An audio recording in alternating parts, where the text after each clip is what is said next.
33절 말씀입니다.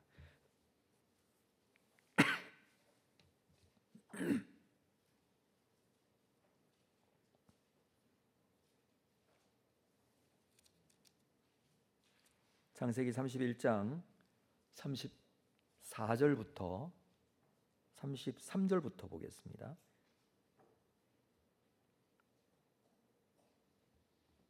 33절부터 40절까지 죄송합니다. 42절까지 우리 말씀을 읽겠습니다. 33절부터 42절까지. 라반이 야곱의 장막에 들어가고 레아의 장막에 들어가고 두 여종의 장막에 들어갔으나 찾지 못하고 레아의 장막에서 나와 라헬의 장막에 들어가매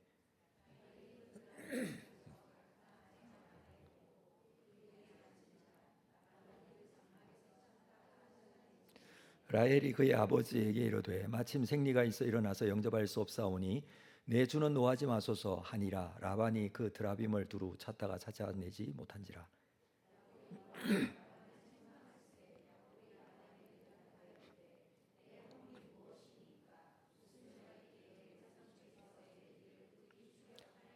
외삼촌께서 내 물건을 다 뒤져 보셨으니 외삼촌의 집안 물건 중에서 무엇을 찾아내었나이까? 여기 내 형제와 외삼촌의 형제 앞에 그것을 두고 우리 둘 사이에 판단하게 하소서.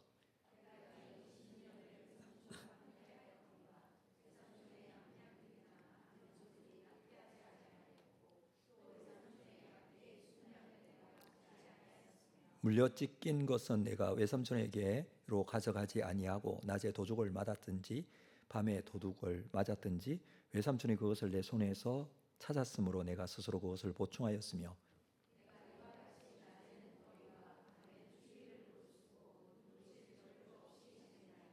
내가 외삼촌의 집에 있는 이 20년 동안 외삼촌의 두 딸을 위하여 14년, 외삼촌의 양떼를 위하여 6년을 외삼촌에게 봉사하였거니와 외삼촌께서 내 품삯을 10번이나 바꾸셨으며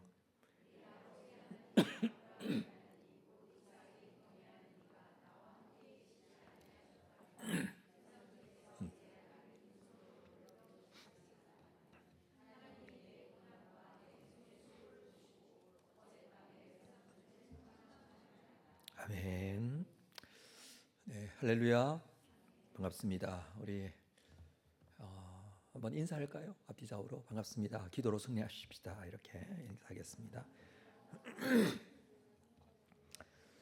자, 우리 말씀 속에서 야곱의 이야기를 보고 있습니다. 매일 날마다 솟는 샘물 본문을 따라가면서 묵상하며 상당히 자세하게 야곱의 인생을 기록하고 있죠. 이런 생각을 해보았습니다. 창세기의 말씀에 야곱의 이야기를 이렇게 자세하게 기록하고 또 많은 분량을 할애해서라도 그의 삶의 모습을 자세하게 조명하는 이유는 내 삶의 모습이 이와 같다라는 그 고백을 할 수밖에 없구나라는 생각을 했습니다. 사실 우리가 하나님 앞에 나 자신을 부인하고 우리에게 주어진 자기 십자가를 지고 주님을 따를 것이라는 제자의 삶의 대사명 가운데 있으면서 이게 스스로 야곱이 되고 또 그와 같이 하나님께서 포기하지 않으시고 끝까지 인도해 가시는 결국에는 하나님 앞에 변화된 모습으로 서게 되는 그 야곱. 그러나 그 출발은 속이는 자였고 신실하지 못했죠. 그 모습이 나의 모습과 같다라는 이 고백을 스스로 하게 하시는 것 같습니다. 네, 여러분들도 열심히 또 이 말씀을 묵상하면서 매일매일 말씀의 인도하심을 받고 계신 줄 아는데 그때그때의 어떤 사건과 말씀들이 의미 없는 이유로 우리에게 읽혀지는 건 아니라 여겨집니다. 그래서 저는 이 전제 하에 오늘 말씀을 좀 나누고 싶습니다. 야곱이 밧단 아람에서 떠나 가나안으로 향했습니다. 그는 자식들과 아내들과 모든 소유물들과 가축을 이끌고 아버지 이삭이 있는 가나안으로 향합니다. 자, 문제는 이 떠난다는 이야기를 외삼촌 라반에게 하지 않습니다. 몰래 떠났다는 것이죠. 야반 도주하듯이. 야곱이 떠난 지 3일 만에 이 소식이 라반에게 알려집니다. 야곱은 많은 짐승도 데리고 이동하기에 그렇게 멀리 가지는 못할 것이다 이렇게 생각하고 라반은 온 집안 남자들을 모아 길을 쓰고 뒤를 쫓아갑니다. 근데 가다 보니 야곱이 생각보다 멀리 갔습니다. 7일 후인 야곱이 떠난 지 10일째 야곱 일행을 따라잡습니다. 온 가족들과 자녀들과 양떼들, 짐승들까지 몰고 간다면 그냥 낙타를 타거나 말을 타거나 뭐 이런 것만 타고 따라가는 라반의 입장에서는 금방 따라잡을 줄 알았을 것입니다. 근데 10일째가 되어서야 야곱 일행을 따라잡았다라는 것은 야곱이 전 속력을 다해서 지금 가나안으로 갔던 거예요. 그것은 라반의 이 소나기에서부터 벗어나려는 야곱의 다급함, 또 갈급함 이런 것들이 다 포함되어 있습니다. 야곱이 라반에게 잡힌 곳이 길르앗 라못 지역인데 이 야복강, 우리가 잘 알고 있는 그 천사와 씨름했던 야복강이 갈릴리아와 사이 동쪽 지금의 요르단에 있는 곳인데, 그러니까 갈릴리, 사해, 요단강 오른쪽에 흐르는 가운데쯤 흐르는 게 야복강이에요. 지금의 요르단 지역이죠. 야복강 위쪽에 길르앗 라못이 있습니다. 그러니까 이 갈릴리도 지난 거죠. 지나와서 내려왔습니다. 하란에서 길르앗까지의 거리가 한 640km 됩니다. 그 말은 야곱이 모든 짐승과 식솔들을 이끌고 하루에 60, 70km를 걸었다는 거예요.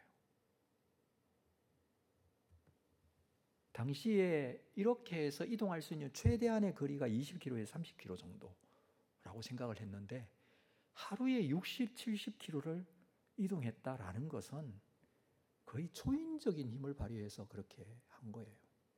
도저히 불가능한 겁니다.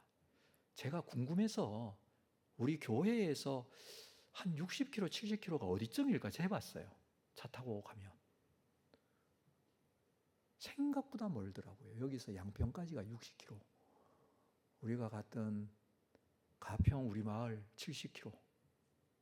거기까지 하루 정도의 거리를 걸어서 그 사람들을 데리고 간다는 건 거의 불가능에 가까운 일인데, 그렇게 했던 이유는 어떻게 해서든지 이 라반의 영향력에서 벗어나고 싶었던 간절함이 있었지 않을까 이렇게 생각을 합니다. 자, 라반의 입장에서 본다면 라반이 추격해 오는 이유, 그건 뭘까요? 추격하는 이유. 왜 말도 안 하고 떠났냐고 그거 물으려고 갈까요? 그렇지 않습니다. 추격하는 이유는 따라잡아 야곱을 죽이고 딸들과 손주들 그리고 짐승을 다 데려오기 위해서입니다. 야곱과 라반의 관계는 이렇게 완전히 깨어진 관계였어요. 그런데 하나님께서 라반의 꿈속에 나타나십니다. 자, 24절 앞에 있는 24절을 볼까요? 24절 같이 읽겠습니다. 시작. 밤에 하나님이 아람 사람 라반에게 현몽하여 이르되 너는 삼가 야곱에게 선악간에 말하지 말라 하셨더라. 하나님의 주관을 넘지 말라 이 말씀이고, 이 야곱에게 손대지 말라 그 말씀이죠. 라반에게는 야곱을 죽일 권리도 그 가족의 재산까지 뺏을 권리도 없다. 이게 하나님께서 지금 말씀하시는 거예요. 야곱과 함께 하시는 하나님을 분명하게 라반에게 말씀하고 있습니다. 이것은 하나님께서 야곱에게 약속하신 것 아닙니까? 내가 너와 함께 하겠다. 이거 야곱에게 약속하신 거죠. 근데 이 약속하신 내용을 누구에게 상기시키느냐 하면 라반에게 상기시켜요. 20년 전 아버지 집을 떠나서 노숙자가 되어 외삼촌 라반의 집으로 갈 때 베델에서 그는 하나님을 만났습니다. 하나님께서 이렇게 말씀하셨어요. 네가 어딜 가든지 내가 너와 함께 하겠다. 야곱도 하나님 앞에 서원합니다. 내가 가는 길에서 나를 지키시고 먹을 것, 입을 것을 주시고 아버지 집으로 돌아오게 하시면 하나님은 나의 하나님이 될 것입니다. 이 베델이 하나님의 집이 될 것입니다. 하나님께서 내게 주신 모든 것에서 10분의 1을 하나님께 반드시 드리겠습니다. 28장에 나오는 이 베델 사건이에요. 베델에서의 이 사건은 하나님과 야곱의 언약이었습니다. 그리고 하나님께서는 20년 동안 한 번도 야곱을 떠나지 않으셨어요. 먹을 것, 입을 것 주셨습니다. 지금 부자가 되게 하셨어요. 이 고통과 두려움의 길, 여기서도 하나님께서 함께하고 계세요. 하나님은 야곱이 아니라 라반의 꿈에 나타나셔서 이 사람은 내 사람이다. 지금 이 말씀을 하고 계세요. 만일 네가 야곱을 조금이라도 해야 한다면 물리적인 폭력뿐만 아니라 어떤 나쁜 말이라도 하면 하나님은 가만두지 않겠다. 지금 그 말씀을 하고 계세요. 베델의 하나님이 이 라반의 손에 죽을 뻔한 이 야곱을 약속대로 다시 한번 보호하고 계시는 장면입니다. 자, 29절을 한번 볼까요? 29절. 라반이 야곱을 만났습니다. 이렇게 말합니다. 너를 해할 만한 능력이 내 손에 있으나 너희 아버지의 하나님이 어젯밤에 내게 말씀하시기를 너는 삼가 야곱에게 선악간에 말하지 말라 하셨느니라. 자기가 꿈에 만났던 그 이야기를 야곱을 만나서 합니다. 라반이 이렇게까지 지금 말하는 것을 가만히 보면 내가 너를 해야 할 만한 능력이 내 손에 있다. 이 말은 무슨 말입니까? 떠날 때 내가 야곱 그냥 두지 않겠다라고 생각하고 떠났다는 거예요. 쫓아온 이유는 야곱 그냥 죽이고 내가 이거 다 뺏어가겠다라는 생각을 하고 왔다는 거예요. 해야 할 만한 능력이 있다는 것은 내가 해야 할 것이다 라는 것을 전제로 하는 이야기이죠. 그렇지만 하나님께서 전날 꿈에 나타나셔서 그의 손을 완전히 묶어버리신 것입니다. 라반은 할 수 없어서 그냥 공치사라도 합니다. 이 이야기라도 합니다. 너를 해야 할 만한 능력이 내 손에 있다. 어떻게 보면 굉장히 들으면 두려운 말 아닙니까? 너를 해야 할 만한 능력이 나한테 있다고 지금 그렇게 말하고 있습니다. 지금이라도 어떻게 할 것처럼 들리기도 합니다. 그러나 절대 그럴 수 없습니다. 왜 그렇습니까? 하나님이 함께하고 계시기 때문이죠. 우리가 때로는 이런 말을 세상으로부터 살며 들을 때가 있어요. 두려운 상황, 두려운 말. 우리를 해야 할 것 같이 두렵게 될 수밖에 없는 상황에 그렇게 빠지게 되는 상태들이 있습니다. 그렇지만 하나님께서는 우리에게 약속의 말씀을 주십니다. 그리고 그러한 상황 속에서도 믿게 하십니다. 이 말씀을 보면서 그런 생각이 듭니다. 하나님께서 야곱과 함께 하셨고 약속의 말씀을 우리에게 주신 하나님께서 우리와도 함께 하신다. 나와 함께 하시는 하나님, 나와 약속하신 것을 잊지 않으시고 기억하시는 하나님, 우리는 그 하나님을 믿을 수 있습니다. 30절 이어서 볼까요? 이제 내가 내 아버지의 집을 사모하여 돌아가려는 것은 옳거니와 어찌 내 신을 도둑질하느냐. 라반은 이게 지금 자기가 원래 계획하고 생각했던 대로 이 상황이 흘러가지 않아요. 밤중에 나타나신 하나님으로 인해서 야곱을 손댈 수 없는 상황이 되었어요. 그래서 아버지 집으로 돌아가는 거 옳다까지 얘기를 합니다. 그러나 어찌 내 신을 도둑질하겠느냐.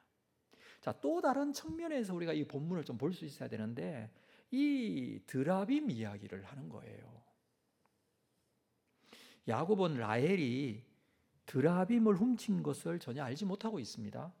드라빔은 가정의 수고신처럼 여겼던 우상이죠. 점치는 일에 사용하기도 했습니다. 드라빔 같은 경우에는 어떤 경우에는 등신상으로 사람 크기만큼 만들기도 하고 어떤 경우에 이렇게 작게 만들어서 소지할 수 있도록 그렇게 하기도 했습니다.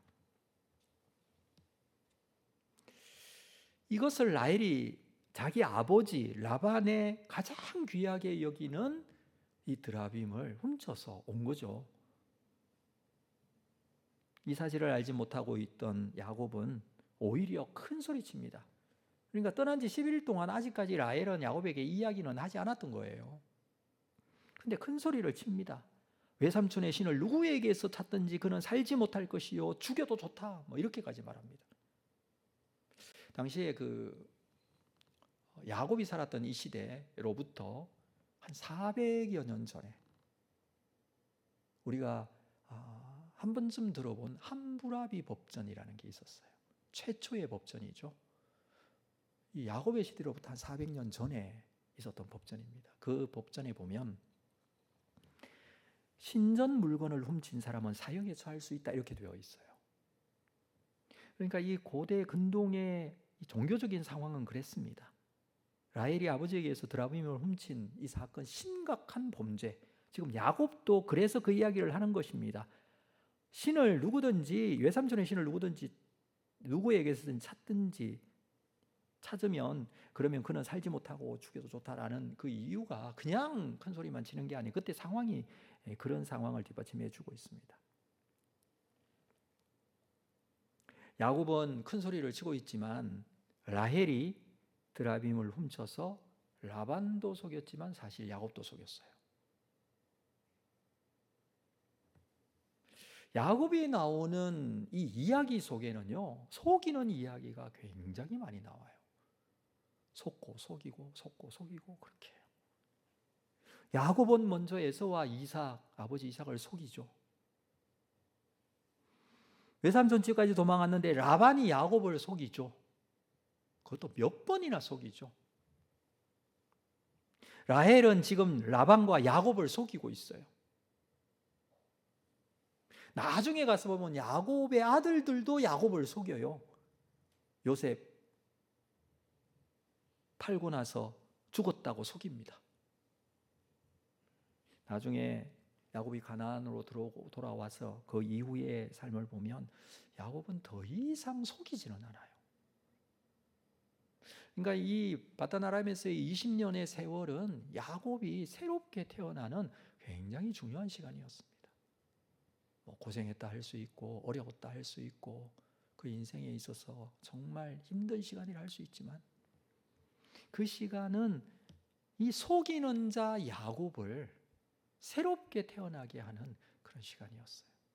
야곱보다 더 속이는 라반을 만나게 하시고 그 속에서 함께 하신 하나님. 그래서 야곱은 그 이후에는요, 속기는 하지만 속이지는 않아요. 더 이상 속이는 인생은 살지 않습니다. 자, 33절 볼까요? 33절. 이런 상황이 진행될 때에 33절 같이 읽겠습니다. 시작.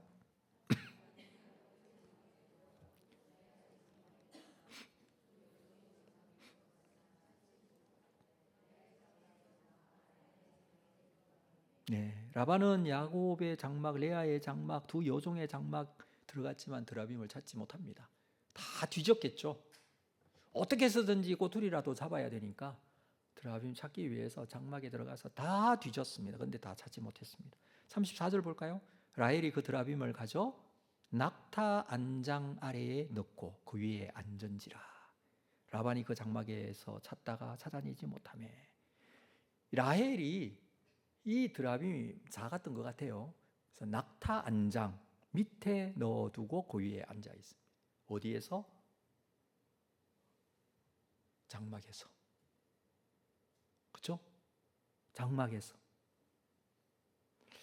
이 모습을 보면 이 드라빔, 가정의 수호신이라고 하는 드라빔, 그래서 라헬은 아버지 집을 떠날 때에 가장 먼저 챙겼던 게 드라빔.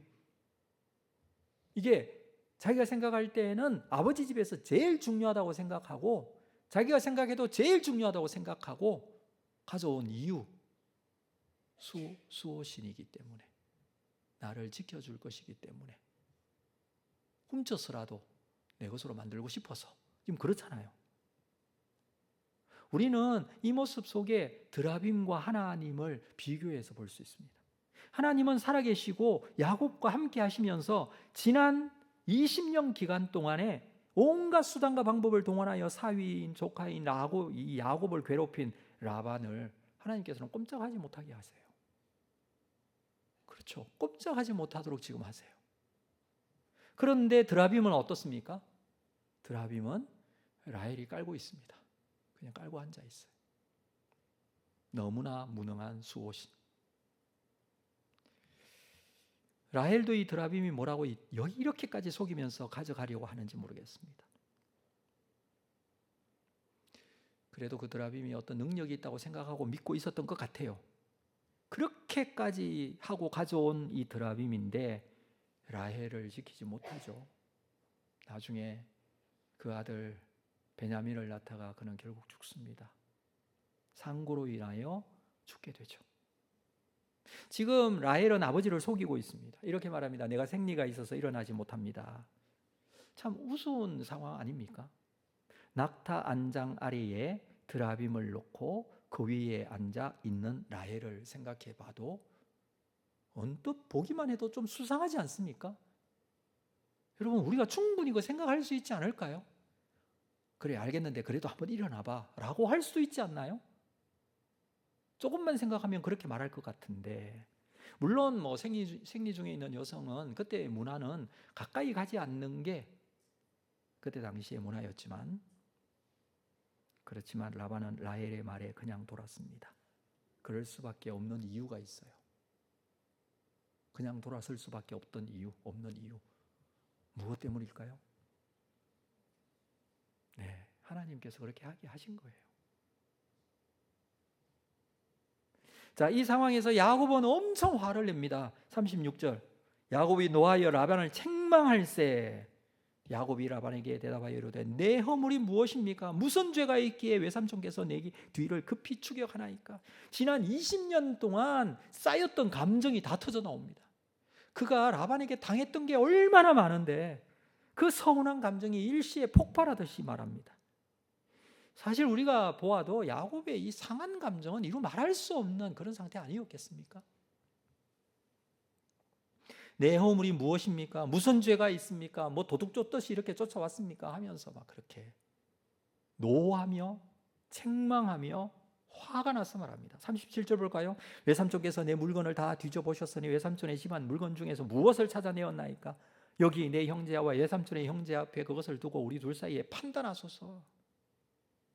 드라빔이 훔쳤다고 말하는데 그게 어디 있냐고 지금 큰 소리 뻥뻥 치면서 막 화를 내면서 상한 자기의 감정을 그대로 드러내고 있습니다. 자, 그러면서 또 했던 말이 있어요. 38절. 내가 이 20년을 외삼촌과 함께 하였거니와 외삼촌의 암양들이나 암염소들이 낙태하지 아니하였고 또 외삼촌의 양떼의 순양을 내가 먹지 아니하였으며 물려 찢긴 것은 내가 외삼촌에게로 가져가지 아니하고 낮에 도둑을 맞았든지 밤에 도둑을 맞았든지 외삼촌이 그것을 내 손에서 찾았으므로 내가 스스로 그것을 보충하였다. 이건 자기가 다 이렇게 보상했다 그 말이죠. 당시 이때 야곱의 이때 당시에 계약서들이 아직까지 문서로 좀 남아 있는데 그 계약서들을 보면 이런 내용들이 있어요. 목자의 부주의나 직무유기로 인한 피해는 그 품삯에서 제한다. 그러나 천재지변이나 불가항력적인 일로 인한 피해는 주인이 감수한다. 기본적인 계약서예요. 그런데 라반은 무조건 야곱에게서 보상을 다 받아낸 거예요. 지금 그 이야기를 합니다. 그렇게 고용인으로 살았던 이 야곱의 심정, 여러분은 어떻게 살고 계십니까? 누가 그러더라고요. K 직장인을 아냐고. 이 서러운 입장의 K 직장인을 아냐고. 야곱도 이런 참 힘든 직장 생활이라면 직장 생활이라고 할 수 있는 이 목자의 일을 하고 지금 20년 동안 이 일을 하고 아버지 집으로 돌아가는 길인데, 여기까지 따라와서 그 이야기를 하는 이 라반의 이야기를 보면서 야곱은 그동안 가지고 있었던 이 아픈 마음, 서운한 마음, 상한 심령, 이런 것들을 얘기하고 있는 것이죠. 얘기하면 할수록 라반이 어떤 사람인지 드러나고 있어요. 야곱은 여호와께서 지난 수년 동안 그렇게 함께하면서, 하나님께서 함께하면서 그에게 부를 주셨고, 이것은 결코 라반이 준 것이 아니다. 라반은 자기 입장에서 이 양떼들이나 짐승들은 다 내 것이었는데 내가 준 것이지 이렇게 생각할 수 있겠지만 그건 아니다. 하나님께서 내 인생에 함께 하셨다. 이 말을 42절에서 해요. 자, 우리 42절 마지막으로 읽어볼까요? 42절 시작. 우리 아버지의 하나님, 아브라함의 하나님, 곧 이삭이 경외하는 이가 나와 함께 계시지 아니하셨더라면 외삼촌께서 이제 나를 빈손으로 돌려보내셨으리다마는 하나님이 내 고난과 내 손의 수고를 보시고 어젯밤에 외삼촌을 책망하셨나이다.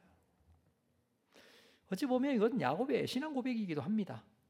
그리고 이 사건을 통해서 말하고자 하는 본문의 굉장히 중요한 주제예요. 이 야곱이 라반의 온갖 회방에도 불구하고 이렇게까지 부를 쌓을 수 있었던 것은 라반이 도와주어서가 아니라 하나님이 하신 일이다. 뭐 이렇게 말할 수도 있잖아요. 외삼촌 라반이 하신 게 아니라 내가 얼마나 열심히 해서 모은지 아세요? 이렇게 말할 수 있잖아요. 근데 그는 지금 뭐라고 하느냐면 하나님께서 하신 일이다. 그 말을 하고 있어요. 하나님은 라반이 헤아려 했던 일까지도 오히려 축복으로 바꾸십니다. 라반이 야곱을 어떻게 해서든지 못 살게, 그리고 그가 그 소유가 늘지 못하게 자기 것을 지키려고 할 때마다 하나님의 역사는 계속되었고, 하나님께서 이 상황을, 라반의 그 입장을 완전히 역전시키신 것이죠. 세상이요, 혹은 세상 사람들이 믿는 사람들을 해하려고 해도 오히려 그것이 복으로 바뀌는 경우들이 종종 있습니다. 말씀 속에서도 있어요.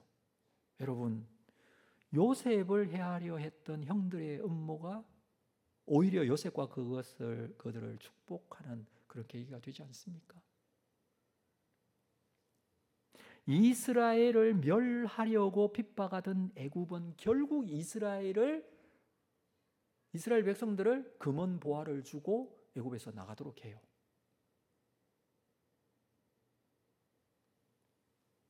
이스라엘을 저주하기 위해서 온 발람은 저주하지 못하고 오히려 축복하고 돌아가요. 예, 그렇습니다. 자, 중요한 것은 야곱이 대단하거나 어떤 자질을 가지고 있거나 그가 수완이 좋아서가 아니라, 물론 그런 면이 있을 수도 있죠. 야곱의 행동을 보면은 엄청 잔머리가 잘 돌아가는 사람이기도 하죠. 그러나 그 야곱보다 더 잔머리가 잘 돌아가는 사람이 라반이거든요. 지금 누구와 함께 하십니까? 하나님께서는 야곱과 함께 하십니다. 중요한 것은 야곱은 이제 하나님의 역사, 인도하심, 그 함께 하심을 온전히 믿고 있다는 게 중요합니다. 지금 오늘 본문에서는 그것이 우리가 확인이 되어집니다. 그런데 라반은 왜 이런 모습을 하고 있습니까? 라반은 부자였습니다. 그는 여유를 누리며 살 수 있는 정도로 충분한 재산을 가지고 있어요. 그런데도 조카인 야곱을 상대로 딸들의 몸값으로 엄청난 폭리를 취했습니다. 하나님께서 사랑하시는 야곱, 그 야곱을 사랑하는 하나님은 이런 라반을 그냥 내버려 두지는 않으셨어요. 그의 재산의 상당 부분을 빼앗아 야곱에게 주셨어요. 그러자 라반이 야곱을 죽이고 재산을 몰수할 마음으로 뒤쫓아왔던 것입니다. 뭐 죽을 때 돈 가지고 하는 건 아니지만 라반은 사실은 그냥 단순하게 야곱이 믿기만 해서 이런 게 아니에요. 그의 삶의 모습을 보면 그냥 부를 쫓는 돈의 노예와 같이 그렇게 살고 있어요. 속여서라도 내가 갑이고 을이 된 이 야곱을 어떻게 해서든지 속여서라도, 아니 눈에 뻔히 보이는 것, 뭐 속인다기보다는 눈에 뻔히 보이는 불합리함으로 그렇게 대하는 이유는 내가 그렇게 할 수 있으니, 할 수 있는 그런 권리가, 능력이, 힘이 있으니 그렇게 해서라도 자기의 부를 위하는 그런 모습 아닙니까? 라반의 이야기는 여기까지 나오잖아요. 라반의 마지막까지 결코 좋은 모습이 아니에요. 그런데 라반과 정말 비슷한 사람이 야곱 아니었습니까? 그렇지만 하나님은 야곱을 놓지 않으시고 끝까지 붙들고 가십니다. 베델에서 약속하셨죠. 그리고 그 약속하신 것을 지킵니다. 아니, 태중에서부터 인도하신 하나님이세요. 복중에 싸우고 있는 이 두 형제를 하나님께서 먼저 그 어린 자 야곱을 택하셨어요. 그리고 야곱을 사랑하셨어요. 야곱을 고난을 통해서라도 변화시키십니다. 바단 아람에서의 20년의 세월을 통해서라도 그를 새롭게 변화시키고 그리고 그를 깊이 있게 만나십니다. 뿐만 아니라 이제 야곱 또한 하나님의 손길을 의식하고 하나님을 전적으로 믿기 시작했어요. 그래서 이 바단 아람의 라반의 집을 떠났던 그 야곱이 가나안으로 돌아오는 이 여정은 그의 인생에서 베델에서 만났던 하나님의 사건 이후로 가장 중요한 사건이에요. 그의 인생에서 정말 중요한 시간을 지금 보내고 있으면서 그는 이 시기에 살아계신 하나님을 고백하고 있습니다. 이 모든 것을 하신 분은 하나님이세요. 그분이 살아계시고 그분이 지금도 나와 함께 하세요. 그 이야기를 지금 라반에게 하고 있는 거예요. 앞으로 야곱은 전적으로 하나님을 믿어야 합니다. 하나님의 인도하심과 함께 하심을 믿고 신뢰하고 의지해야 합니다. 그는 다시 한번 브니엘에서 아주 큰 사건을 만나게 되죠. 그의 형, 주기로 달려오는 형을 만나는 것보다 더 큰 의미 있는 사건인 브니엘에서의 하나님을 만난 사건을 앞두고 있습니다. 그의 여정은 계속되고 그의 여정은 세상 속에서 결코 그냥 평안하고 아무 일이 없었던 그런 삶의 모습이 아니라 말 그대로 험악한 시간들을 보낼 수 있지만, 그러나 지금부터 야곱의 인생 속에는 불안함과 두려움보다는 오히려 하나님의 함께 하시는 확신 가운데, 믿음 가운데 있으므로 전적으로 하나님을 신뢰하고 살아가는 인생을 살게 됩니다. 사랑하는 성도 여러분, 우리의 삶 속에서 우리의 인생은 지금 어디까지 와 있습니까? 바단 아람으로 떠나는 야곱과 같지 않습니까? 아니, 그 바단 아람에서 외삼촌 라반의 핍박과 어려움을 당하고 있지는 않습니까? 아니면 그곳을 떠나 다시 돌아오는 길에 더 큰 어려움을 당하고 있는 건 아닙니까? 우리의 인생이 어디 있는지 모르겠지만 저는 우리 모두가 그렇게 고백할 수 있다고 생각해요. 내 인생이 야곱의 인생인 것 같구나. 자, 그것은 무엇을 말하느냐 하면 하나님께서 나를 끝까지 꼭 붙들고 인도해 가시는구나 라는 거예요. 그럼에도 불구하고 야곱과 같은 인생이지만 하나님께서 꼭 붙들고 인도해 가실 줄로 믿고, 하나님께서는 우리와 약속하신 내용을 절대로 잊지 않으시고 나는 너의 하나님이 되겠다 하신 말씀을 그대로 이루십니다. 이 믿음이 우리의 믿음이 될 수 있기를 주님의 이름으로 축복합니다.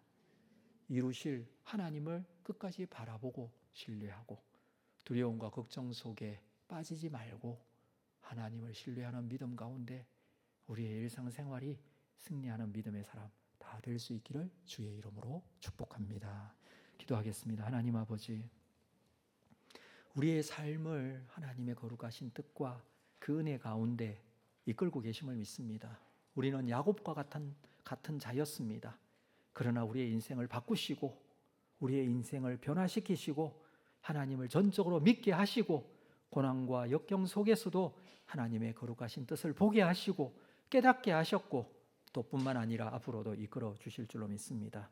이 신뢰와 믿음을 놓치지 않고 오늘도 살아계신 아버지 하나님 믿음으로 작정하고 결단하고 신뢰하고 그리고 흔들리지 않는 믿음으로 나아갈 수 있도록 은혜 베풀어 주시옵소서. 이 믿음으로 드리는 우리의 기도의 제목 속에 함께 하실 줄로 믿습니다. 오늘 이 밤에 우리의 기도의 속에 함께 하실 주님을 우리가 다시 한번 기대합니다. 오셔서 우리의 심령을 붙잡아 주시옵소서. 예수님의 이름으로 기도합니다. 아멘.